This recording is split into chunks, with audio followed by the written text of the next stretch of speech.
कधी आपण ज्यांच्यासाठी स्वतःला विसरून जातो त्यांच्याच आयुष्यात आपली किंमत उरत नाही। पण म्हणून स्वतःला कमी समजू नका, कारण तुमची किंमत कोणाच्या वागण्यावर नाही तर तुमच्या मनाच्या चांगुलपणावर ठरते। वेळ बदलतो, माणसं बदलतात, पण मनापासून केलेली चांगली कर्म कधीच वाया जात नाही। आयुष्यात प्रत्येकाला आपलं दुःख सांगता येत नाही। काही वेदना अशा असतात ज्या डोळ्यातून बाहेर पडत नाही।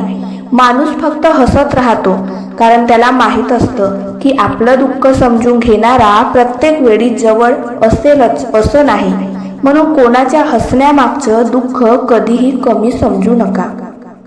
ज्याने तुमच्यासाठी 1000 वेळा उभं राहिलं त्याच्या एका चुकीवर त्याला सोडू नका, कारण माणूस चुका करून वाईट होत नाही, तर त्याच्या चांगल्या गोष्टी विसरून आपण त्याला वाईट ठरवतो। नाती जपायची असतील तर हिशोब नाही तर समजूत ठेवावी लागते।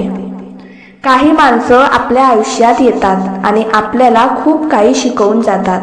त्यांच्यामुळे आपण तुटतो, रडतो, बदलतो, पण शेवटी कळतं की ती माणसं आपल्या आयुष्यात कायम राहण्यासाठी नव्हती, तर आपल्याला स्वतःची किंमत समजवण्यासाठी आली होती।